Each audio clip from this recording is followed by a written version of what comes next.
और उसकी आंखें भी चमक रही हैं। दोनों फोटो में लिटरली ये चीज कैप्चर हो चुकी थी। और ये देखने के बाद तो नमस्कार भाइयों, स्वागत है आपका नई वीडियो में।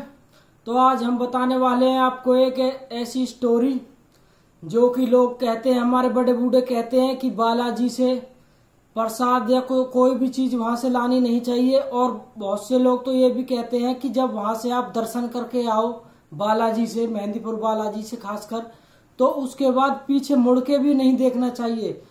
तो ये स्टोरी ऐसे ही एक का ही हमारे सब्सक्राइबर ने भेजी और यह स्टोरी में वहां ने जो हमें बात बताई वो आज हम आपके लिए रखेंगे, उसके साथ क्या क्या हुआ था। तो भाई वो लड़का अपने एक दोस्त के साथ उसने प्लान बनाया बालाजी जाने का, मेहंदीपुर बालाजी जाने का। वो बेसिकली दिल्ली से है। तो ये 2 साल पुरानी बात है। उसने बताया कि मैंने और मेरे फ्रेंड ने प्लान बनाया बालाजी जाने का।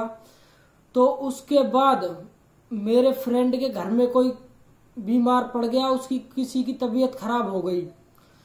तो उस भाई का नाम मोहित है और दूसरे का नाम जो तबीयत खराब हुई थी उसका नाम हमको नहीं पता। तो मोहित की बेसिकली ये स्टोरी है। तो मोहित ने बताया कि मुझको तो जाना ही था।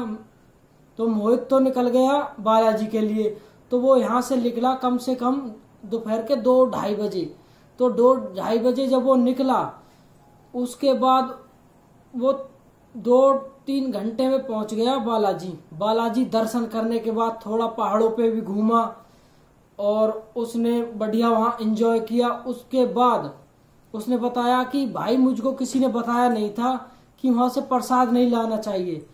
उसने क्या किया कि वहां जो प्रसाद चढ़ाना होता है, कुछ तो प्रसाद वहां चढ़ाया। उसके बाद जो प्रसाद बचा उसको अपने साथ ही घर लेके आ गया वापस। और घर के लिए जब वो ला रहा था तो गाड़ी में उसने प्रसाद भी रख लिया और एक आध पानी की बोतल वे भी रख ली।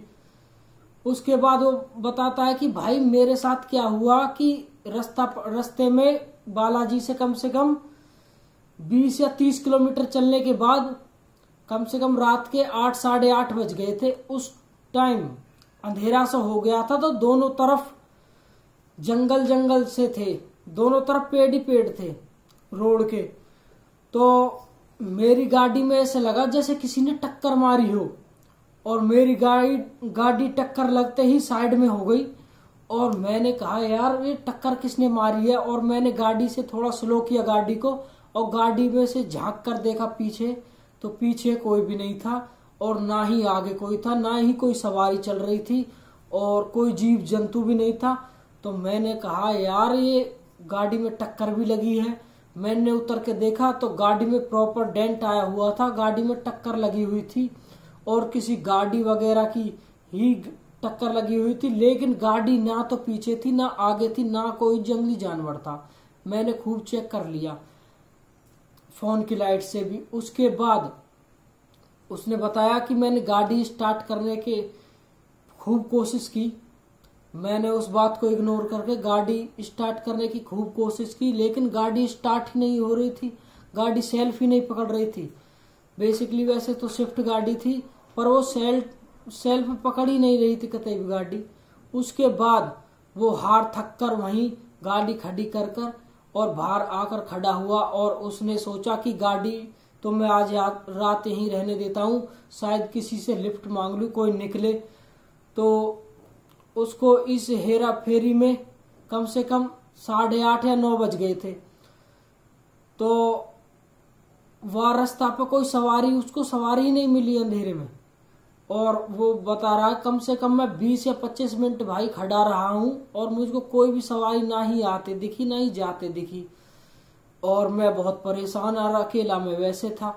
तो अचानकली मेरे पिताजी का फोन आता है कि तू है कहाँ पे। तो मोहित बताता है कि मैंने पिताजी का फोन रिसीव किया और मैंने बताया कि पिताजी मेरी गाड़ी खराब हो गई है और मैं बालाजी से आ रहा था तो रास्ता में हूँ।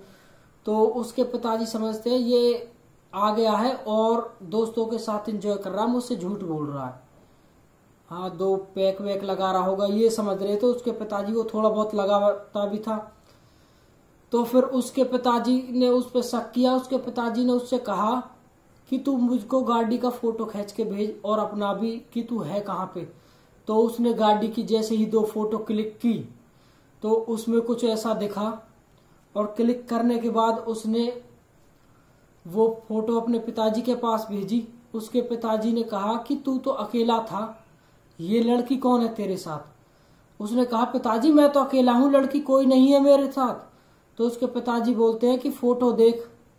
तो उसने फोटो में देखा, ये फोटो मैं स्क्रीन पर लगा दूंगा, ये देख लेना, कि फोटो में उसने जैसे ही जूम करके देखा तो साइड में प्रॉपर एक लड़की दिखी हुई है और उसकी आंखें भी चमक रही हैं। दोनों फोटो में लिटरली ये चीज कैप्चर हो चुकी थी। और ये देखने के बाद मोहित वहां डर चुका था, उसको घबराहट हो रही थी। उसने कहा कि मेरे साथ ये हो क्या, ये सोचने लगा ये मेरे साथ हो क्या गया। तो इसके बाद उसके पिताजी ने कहा कि तू यहाँ से निकल, गाड़ी को खड़ा रहने दे, गाड़ी को हम सुबह लेके आ जाएंगे। तो वो 20 से 25 किलोमीटर पैदल गया। कम से कम 2-2.5 घंटा लगा उसको पैदल जाते जाते। लेकिन वो पीछे बालाजी की तरफ नहीं गया, आगे की तरफ गया और उसको रास्ते में कोई सवारी फिर भी नहीं दिखी। उसके बाद उसको एक होटल दिखा, उस होटल में वो रात को उसने स्टे किया। उसके बाद दिन में जब उसके घर वाले आए, वो अपने साथ गंगाजल भी लाए थे। तो गंगाजल उन्होंने गाड़ी में डाला और उससे पूछा कि तू ये प्रसाद क्यों लेके आया अपने साथ। उसने बताया कि मुझको पता ही नहीं था, क्योंकि ये प्रसाद के साथ ही तुम्हारे साथ लगी आ गई है, ये चीज है जो भी है।